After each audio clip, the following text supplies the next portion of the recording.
하나님의 말씀은 여호수아 10장 6절에서 15절까지 말씀을 함께 같이 합독하겠습니다. 여호수아 10장 6절에서 15절까지 말씀을 함께 같이 합독하겠습니다. 함께 읽겠습니다. 시작. 기브온 사람들이 길갈 진영에 사람을 보내어 여호수아에게 전하되 당신의 종들 돕기를 더디게 하지 마시고 속히 우리에게 올라와 우리를 구하소서. 산지에 거주하는 아모리 사람의 왕들이 다 모여 우리를 치나이다 하매 여호수아가 모든 군사와 용사와 더불어 길갈에서 올라가니라. 그때 여호와께서 여호수아에게 이르시되 그들을 두려워하지 말라. 내가 그들을 내 손에 넘겨주었으니 그들 중에서 한 사람도 너를 당할 자 없으리라 하신지라. 여호수아가 길갈에서 밤새도록 올라가 갑자기 그들에게 이르니 여호와께서 그들을 이스라엘 앞에서 패하게 하심으로 여호수아가 그들을 기브온에서 크게 살육하고 벳호론에 올라가는 비탈에서 추격하여 아세가와 막게다까지 이르니라. 그들이 이스라엘 앞에서 도망하여 벳호론의 비탈에서 내려갈 때에 여호와께서 하늘에서 큰 우박덩이를 아세가에 이르기까지 내리심에 그들이 죽었으니 이스라엘 자손의 칼에 죽은 자보다 우박에 죽은 자가 더 많았더라. 여호와께서 아모리 사람을 이스라엘 자손에게 넘겨주시던 날에 여호수아가 여호와께 아뢰어 이스라엘의 목전에서 이르되 태양아 너는 기브온 위에 머물러라. 달아 너도 아얄란 골짜기에 그리할지어다 하매 태양이 머물고 달이 멈추기를 백성이 그 대적에게 원수를 갚기까지 하였느니라.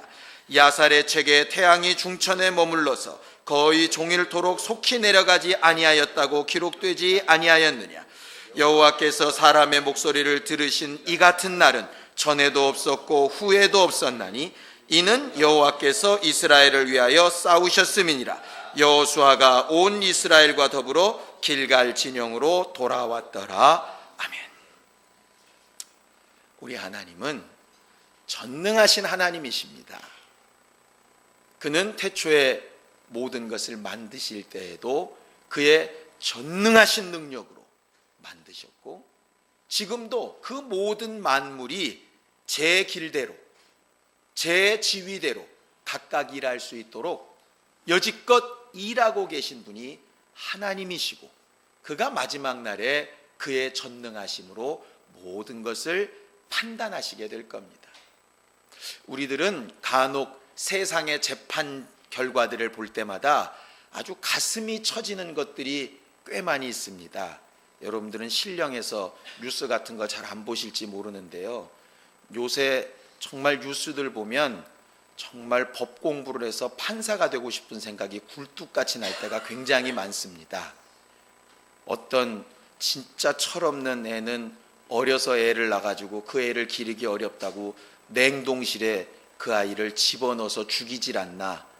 그런데 그런 부모라고 하는 부모도 아닌 것들을 겨우 징역 5년의 심신미약 상태라고 또 항소해서 더 깎아준다 그러니까 도대체 이 세상이 어떻게 돌아가는지 잘 모르겠는데 세상은 어쨌든 그 한계가 있고 능력에 제한이 있어서 어떻게 할 수 있는 방법들이 없어요. 그러나 하나님의 판단은 전능하시고 전지하신 분이기 때문에 그분의 눈빛 앞에서는 피해 나갈 것이 없습니다. 세상의 재판관들 앞에는 말 좀 잘하고 변호사 좀 잘 세우면 어떻게 넘어갈지 몰라도 하나님의 전능하심 앞에는 아무도 그 죄와 허물을 해결할 수 있는 방법이 없다 이 말이에요. 그래서 예수께서 마지막 날 그 재판장의 자리에 서기 이전에 어째서든지 하나님 앞에서 그 죄의 문제를 해결하지 않고서는 불가능하다 하는 것을 경고하시고 말씀하신 것입니다. 우리가 기도회 때마다 예배 때마다 회개하는 이유가 뭡니까? 전능하신 하나님이 나보다 나를 더 잘 아시기 때문에 그분이 내 모든 허물을 기억하시고 판단하시기 시작하면 우리로서는 방법이 없기 때문에 그렇거든요. 그러니 혹 알고 지었던 그렇지 아니하였던 하나님 앞에서만큼은 어째서든지 하나님의 기준에 합당한 것으로 은혜 받고 회개하여 용서받고 하나님 주시는 자유로 살려고 하는 것입니다. 행복한 교회의 첫 단추가 거기서부터 출발하는 겁니다. 제대로 회개하고 제대로 용서받고 제대로 하나님 앞에 방향을 돌이키는 것. 그거 못하면 아무리 입으로 행복한 교회라고 외쳐도 그 심령은 절대로 행복하지 못하죠. 문제는 하나님의 그 통치하심은 전적으로 전능하심 때문에 그 하나님의 그 모든 판단 기준과 하나님의 전능하심에 우리가 맞춰야 한다 하는 것이에요. 간혹 어쩔 때는 우리 마음에 나보다는 저 사람이 더 잘못한 것 같고 나보다는 이런 상황이 더 잘못된 것 같아도 그거는 하나님 앞에 하등 이유가 안 됩니다. 간혹 그런 얘기를 합니다. 세상에서는 상대평가를 한대요.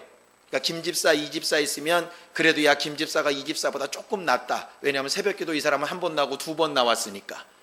뭐 이렇게 생각할 수 있는데 하나님의 평가는 절대로 상대평가가 아니라 이 말이에요. 그러니까 남이 어떻게 되었든 상관없습니다. 그런 면에서 예수께서 베드로에게 베드로가 요한은 어떻게 될까요? 물었을 때 그건 상관하지 마. 요한은 요한하고 나하고 판단할 일이고 너는 너하고 나하고 판단할 일이니까 남이 어떻게 하느냐에 따라서 네 행동이 결정날 것이 아니고 내 명령에 네가 행동했냐 안 했냐만 판단하면 되는 거야. 다시 말해서 절대평가라 이 말이야. 그러니 남보다 좀 낫다고 얘기하는 거 하나님 앞에 아무런 위로가 안 됩니다. 그런 의미에서 바리새인들이 제일 미련하다 이 말이에요. 바리새인의 기도가 어떡하죠? 하나님, 나는 저 세리 같지 않고 창기 같지 않고. 하나님은 그건 귀에 들어오지 않으십니다. 그러니까 너 얘기하자고. 너. 남 얘기하지 말고 너. 그 사람이 100가지 잘못했어도 너 한 가지 잘못한 건 나하고 해결을 해야 되니까 그게 이제 하나님의 전능하심과 절대적인 기준이고 뜻이거든요. 그거를 어긋나게 행하지 말라 하는 것입니다. 우리가 하나님의 말씀을 대하고 배우는 이유는 그것 때문입니다. 그 전능하신 통치자가 오직 무엇으로만 판단하시느냐? 하나님의 전능하신 뜻으로만 판단하신다 이 말이에요. 그러니까 다른 것 가지고 위안 삼지 말고 각각 자신과 그 말씀하고만 해결받는 우리 모두가 되기를 예수님의 이름으로 축원합니다. 문제는 하나님의 그 전능하심을 어디까지 볼 거냐 하는 문제예요. 어디까지 볼 거냐. 이거는 기독교 역사상 계속된 문제입니다. 하나님의 뜻이 확실히 정해져 있는 거냐 아니면 사람이나 환경에 따라서 달라지는 거냐, 이걸 가지고 기독교 역사상 수많은 신학자들이 싸우고 수많은 목회자들이 싸웠습니다.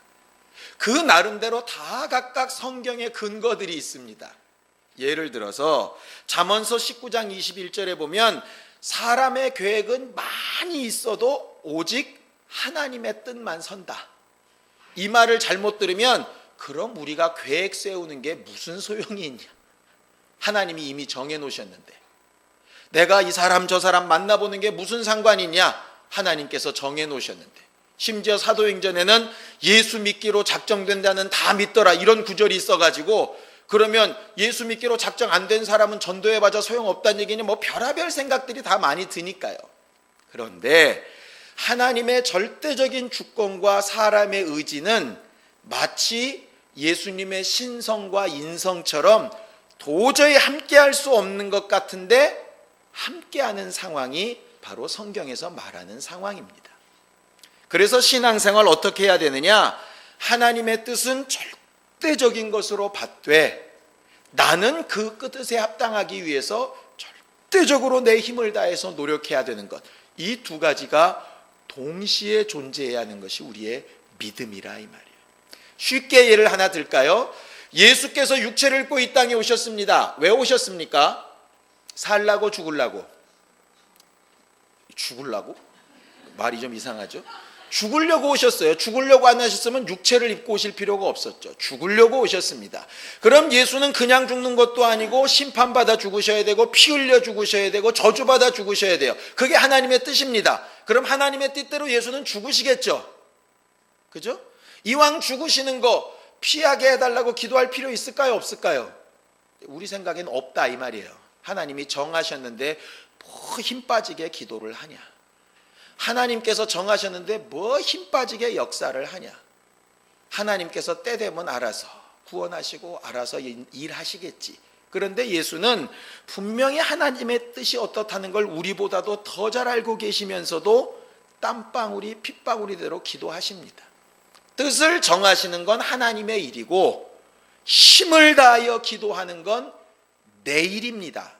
기도는 하나님의 일이 아니라 내 일이에요. 하나님의 절대적인 뜻은 말씀으로 선포되고 분명한 내 의지는 뭐로 선포되느냐? 기도로 선포됩니다.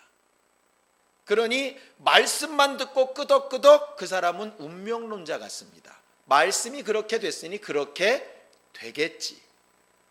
마치 내가 예수를 입으로 시인하면 구원 얻는다 했으니까 예수 내 구주 난 구원 받았다. 이것과 똑같습니다. 과연 그것으로 구원이 완성되느냐? 그렇지 않다 이 말이에요. 그렇다면 구원을 이루라고 하시는 말씀이 있을 필요가 없어요. 구원을 받았다만 있으면 되죠. 하나님께서 선포하신 말씀에 기도로 얼만큼 적극적으로 다가갈 거냐에 따라서 하나님의 사람이 되기도 하고 그렇지 않기도 합니다. 말씀은 상관없이 기도만 열심히 한다. 그거는 자기 의지나 신념으로 하는 종교 생활로 가기 쉽습니다. 일반 종교는 선포된 하나님의 뜻은 없고 뭐만 있냐? 지성만 있습니다. 그러니까 지성이면 감천은 틀리다 하는 말은 거기서 나온 거예요. 말씀 없는 지성은 틀렸습니다. 그런데 말씀만 있고 또 소위 지성이라고 불리는 의지나 열심이 없으면 또 어떠냐? 그것도 어차피 반푼이라 이 말이에요. 신기한 건 세상 종교나 이런 윤리 도덕은 열심히 사는 거에만 힘쓰고 말씀을 무시하고, 어떻게 보면 기독교인들은 하나님의 약속만 너무 크게 먹고 자기가 해야 될 일은 안 하고, 이런 것 때문에 서로 반대 방향에서 옳다고 싸우는 것과 똑같이 일한다 이 말이죠. 하나님의 일은 하나님의 뜻과 사람이 그 뜻에 순종하기에 힘쓰는 것 두 가지가 합쳐질 때 일어납니다. 물론 하나님의 일은 내가 하지 않는다 그래도 그 일은 이루어집니다. 문제는 뭐냐? 나를 빼고 이루어진다. 구원도 나를 빼고 이루어지고 복도 나를 빼고 이루어지고 역사도 나를 빼고 이루어집니다. 그럼 예수께서 십자가에 죽으신 것이, 그 죽으신 것을 제대로 의지하고 힘써 그를 찾고 구하고 그 앞에 아뢰고 그의 뜻대로 살아보려고 몸부림치는 사람들과는 분명히 다른 길 가게 된다 이 말이에요. 그러니 우리는 예수가 하신 그 은혜가 내 것이 되고 하나님께서 내게 베푸신 사랑이 내 것이 되게 하기 위해서 꼭 필요한 것이 뭐냐 하면 하나님의 전적인 뜻과 함께 내가 그 일에 수고하고 애쓰는 것이 꼭 필요하다 하는 것이죠. 그러니 열심히 기도하는 자와 그렇지 아니한 자는 다를 수밖에 없습니다. 뭐를 들어서 알 수 있느냐? 예수님, 우리가 왜 귀신 쫓아내지 못했습니까? 딱 한마디 하십니다. 뭐라 그러시죠? 기도 외에는 이런 유가 나감이 없다. 그러니까 기도한 자와 하지 않는 자는 다릅니다. 예수께서 하늘에 올라가시는 것을 몇 명이 봤다고 기록하고 있죠? 500명이 봤다고 되어져 있습니다. 근데 성령 받은 사람은 몇 명입니까? 120명입니다. 나머지는 어디 갔죠? 기도 안 하고 딴 데 갔습니다. 아니 어차피 예수 보고, 어차피 부활하신 것 보고, 어차피 승천하신 것 보고, 어차피 성령 오시는 약속 다 받았습니다. 그런데 왜 500명 중에 120명만 체험하느냐? 기도한 자와 안 한 자는 차이가 나게끔 되어져 있어요. 그런 의미로 예수께서 우리를 지옥죄에서 건지시는 그 은혜는 행한 것을 보지 않고 그저 믿음으로만 그가 인정하시지만 그 은혜 이외의 모든 것은 행한 대로 갚으신다 하시는 것이 분명히 기록되어져 있다 하는 것이죠. 그것을 무시하면 큰일 난다 이 말이에요. 이것을 정말 적절하게 잘 조율할 줄 아는 사람이 신앙생활 잘하는 사람입니다. 이게 갈지자로 왔다 갔다 하는 사람은 죽을 때까지 헤매는 사람입니다. 헤매는 사람은 어떤 날은 구원받은 것 같고 어떤 날은 구원 못 받은 것 같고 어떤 날은 복 있을 것 같고 어떤 날은 복 없을 것 같고 그렇습니다.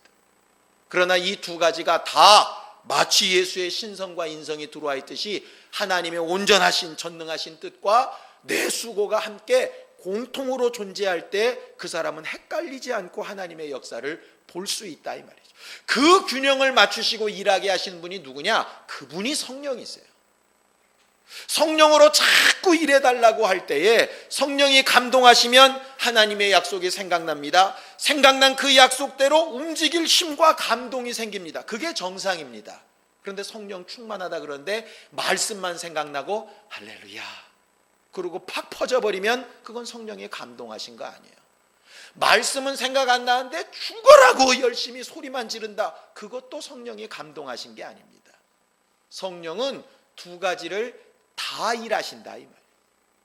마치 우리 안에 공급하시는 은사와 함께 우리들이 행동한 것의 열매가 동시에 존재해야 성령의 온전한 역사라고 말하는 것처럼 은사 하나만 갖고도 안 되고 열매만으로 되어지지 않으시 정말 성령께서 내게 주시는 감동과 나로 일하시게 하는 권능이 함께 역사해야 신령한 사람인 거예요.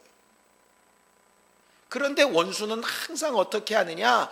말씀으로만 만족하게 만들려고 하고 수고한 것으로만 만족하게 만들려고 합니다. 예를 들어 열심히 기도했습니다. 그런데 하나님의 뜻이 그것이 아니라서 응답이 안 됐습니다. 그럼 열심히 기도한 것과 하나님의 뜻이 이루어지는 것 어느 것이 우선돼야 되느냐? 그 뜻이 당연히 우선돼야 되죠. 그러니 내가 열심히 수고했으나 예수의 겟세마네 기도처럼 하나님의 뜻이 이것이라 하시니 내가 순종해야 되겠다. 이렇게 끝나야 되고 하나님의 뜻이 분명하다면 그것이 내게 이루어질 수 있도록 정말 몸부림쳐 기도하고 순종하고 힘쓰고 애써서 하나님의 일을 이루려고 몸부림치고 이 두 가지가 다 있어야 한다 이 말이에요. 근데 신기한 건 사람들이 이 두 가지를 자기 편한 대로 취사 선택을 하더라 이 말이에요. 하기 싫을 때는 주의 뜻대로 다 될 거라고 이렇게 얘기하고 뭔가 자기가 힘쓴 게 있다면 저런 식으로 믿음만 있어서 될 것 같냐고 또 이렇게 얘기하고 완전히 제 맘이라 하나님의 뜻대로 산다고 하면서 결국은 전부 제 맘대로 이야기한다 이 말이죠. 그런 자들에게 하나님께서 어떻게 주의 역사를 나타내시겠느냐 이 말입니다. 하나님의 뜻은 분명히 온전합니다. 확실합니다. 변함이 없습니다. 그런데 왜 우리 연약한 사람들의 수고와 그 힘쓰고 애쓰는 일들을 꼭 하라고 말씀하셨을까? 그 비밀을 성경은 이렇게 얘기합니다. 자, 데살로니가 전서 5장 9절에서 11절까지 잠깐 보겠습니다. 데살로니가 전서 5장 9절에서 11절입니다. 데살로니가 전서 5장 9절에서 11절입니다. 함께 같이 읽겠습니다. 시작. 하나님이 우리를 세우심은 노하심에 이르게 하심이 아니요 오직 우리 주 예수 그리스도로 말미암아 구원을 받게 하심이라. 예수께서 우리를 위하여 죽으사 우리로 하여금 깨어 있든지 자든지 자기와 함께 살게 하려 하셨느니라.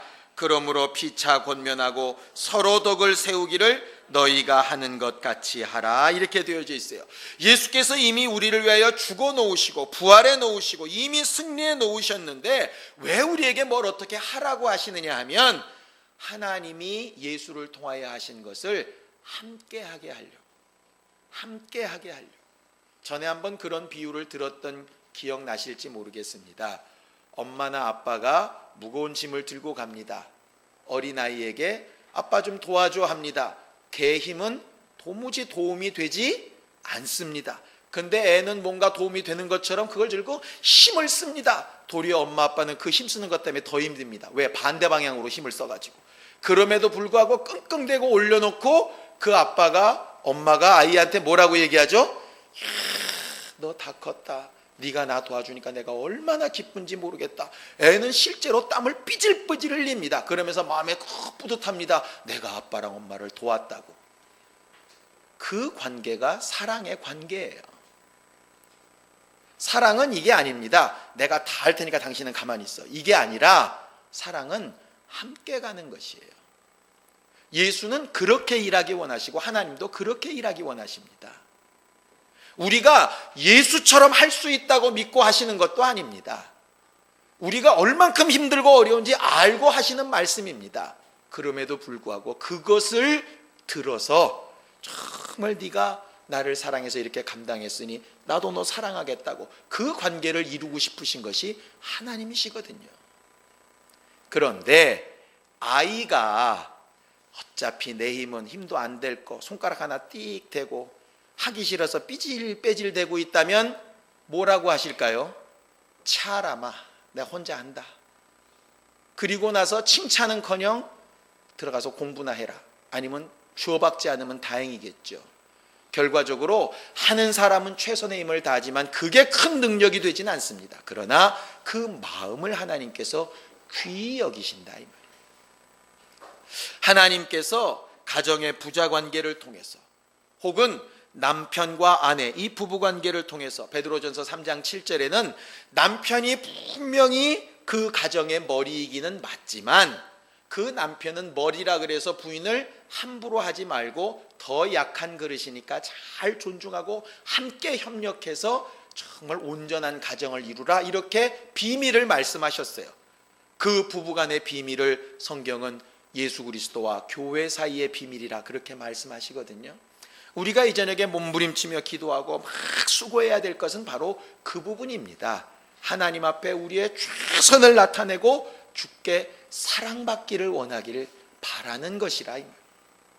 오늘 성경 본문에 보면은요, 그 똑같은 상황을 이렇게 말하고 있는 것입니다.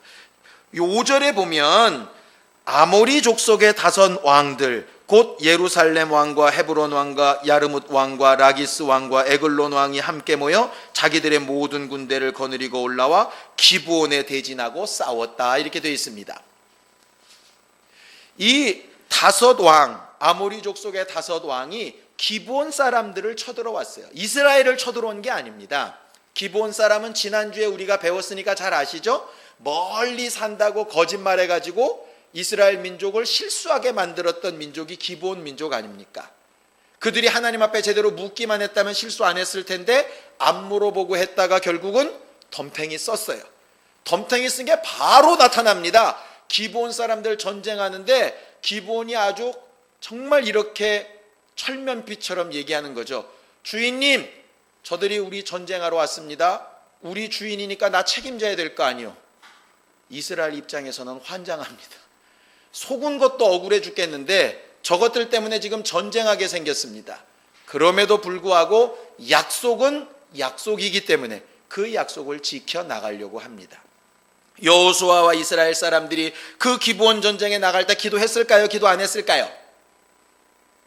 안 살아봐서 모르시죠? 당연히 기도했겠죠. 앞에 그렇게 뒤고 또 기도 안 하면 정말 나쁜 사람 아니겠습니까? 흔히 그런 얘기합니다. 예배 시간에 핸드폰 처음 울린 사람은 그럴 수 있습니다. 2번째 울린 사람은 진짜 나쁜 사람입니다. 왜? 앞에 울린 사람 보고도 안 껐으니까. 3번째는 정말 그 사람은 축사받아야 됩니다. 성경에 2번째이기 때문에 물었습니다. 물었으니까 대답하셨죠. 자, 8절 보겠습니다. 8절 함께 읽습니다. 시작. 그때 여호와께서 여호수아에게 이르시되 그들을 두려워하지 말라. 내가 그들을 내 손에 넘겨주었으니 그들 중에서 한 사람도 너를 당할 자 없으리라 하신지라 그랬습니다. 기도했습니다. 하나님 전쟁을 갈까요 말까요? 하나님께서 얘기합니다. 반드시 이긴다. 걱정 말아라. 한 사람도 못 살아남는다. 반드시 내가 이기게 네 손에 다 붙여주겠다.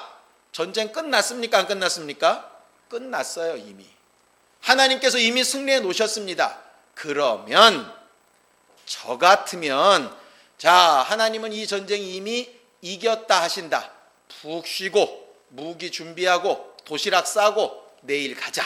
잘 자라잉? 이렇게 하고 싶은데 마치 수시로 대학을 합격한 사람이 수능 시험 열심히 보겠어요? 대충 보겠어요? 대충 보죠. 그게 의리라니까요, 그게. 그런데 이스라엘 사람 어떻게 되느냐? 그렇게 듣자마자 9절 같이 읽습니다. 시작. 여호수아가 길갈에서 밤새도록 올라가 갑자기 그들에게 이르렀다. 이렇게 되어 있습니다. 실제로 길갈에서부터 기브온 족속이 사는 곳까지는 키로수로 한 40km 됩니다. 40km. 40km를 마라톤 선수가 뛰면 한 2시간 좀 넘어가면 되지요. 그런데 군대가 무기를 들고 행군을 하려면 실제로 제대로 오하이오를 맞춰서 가려면 한 3일 걸린답니다. 3일. 그런데 이것을 얼마 만에 가느냐? 한 6시간 만에 주파를 하는 거예요. 모든 부대가. 아니 이미 이겨놓은 게임이라니까요. 그렇게 급하게 안 가도 이미 끝났어요. 그런데 여호수아 이스라엘은 어떻게 하느냐? 하나님께서 손을 붙이셨다 말을 듣는 순간에 즉시로 뛰기 시작합니다. 어느 정도까지 뛰냐? 그렇게 뛰어가지고 새벽녘에 도착하니까 아모리 사람 5왕들은 설마 이때는 안 오겠지, 와봤자 한 이틀 후쯤 오겠지, 이렇게 넋놓고 있다가 새벽에 들이닥치는 바람에 정신없이 도망갑니다. 도망을 가는 어디로 도망가느냐? 거기 베토론이라고 하면 베토론 골짜기까지 올라가는 오르막길이 한 3-4km 된대요. 계속되는 오르막길입니다. 그 오르막길을 막 도망가는데 이스라엘 민족은 그 베토론 길을 계속 뛰어가면서 그들을 쫓아가 죽입니다. 아니 밤새도록 6시간을 왔어요. 놀란 마음에 도망가면 가만히 냅둬도 끝날 것 같은데 그걸 오르막길까지 쫓아가서 막 난리를 친다니까요. 쫓아가는 것으로만 끝났나요? 내리막길에는 하나님께서 또 미리 예비하신 우박을 내리셔가지고 이스라엘 칼로 죽은 자보다 우박에 죽은 자가 훨씬 많습니다. 그러면 하나님께서 우박 한 30분만 더 내리시면 다 죽을 거 아니겠어요? 그런데 여호수아는 뭐라고 기도하죠? 태양아 머물러라, 달아 멈춰라. 그래 놓고 나서 해가 지지 못하게 하고 그들을 도륙할 때까지 끝장을 본다 이 말이에요. 실제로 전쟁 완승하는 데까지 채 하루가 안 걸릴 만큼 40km를 뛰어와서 오르막 산을 올라서 그걸 넘어가서 하나님께서 다 우박으로 끝내놓으신 그들을 멸절하기까지 한나절이 안 될 만큼 그렇게 삽시간에 최선을 다해서 움직인다 이 말이에요. 저는 이 성경 볼 때마다요, 뭐 하려고 이렇게 힘쓸까? 아니 열심히 안 해도 우박에 다 죽을 거잖아요. 해 굳이 안 멈춰도 어차피 이길 거잖아요. 우리 같으면 이해가 안 되지 않나요? 하나님께서 약속하십니다. 12월 말까지 내가 100명 행복한 교회 몰아줄게. 전도 나갈래요? 안 나갈래요?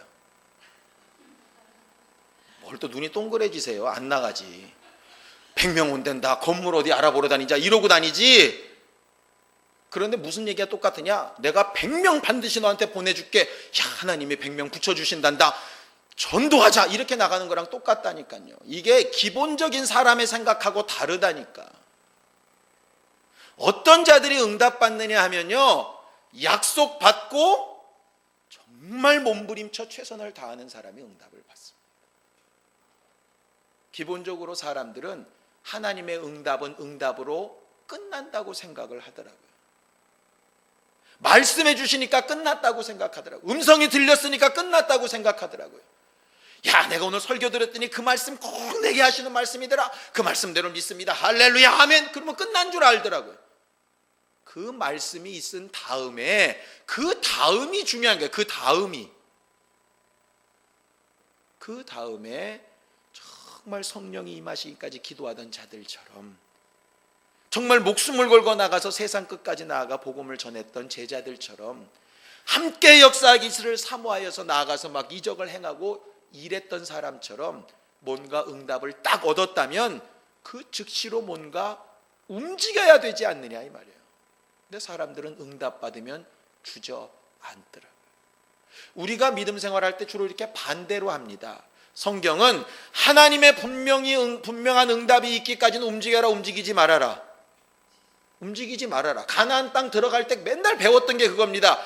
구름기둥 불기둥이 뜨면 무조건 움직여라. 안 뜨면 아무리 상황이 어떻든 저쩌든 움직이지 말아라. 그거예요. 그런데 사람들은 응답이 없고 길이 안 보이고 방향이 안 보이면 고민하기 시작합니다. 이것도 찾아보고 저것도 찾아보고 이 사람도 만나보고 저 사람도 만나보고 이 소리도 들어보고 저 소리도 들어보고 되게 바쁩니다.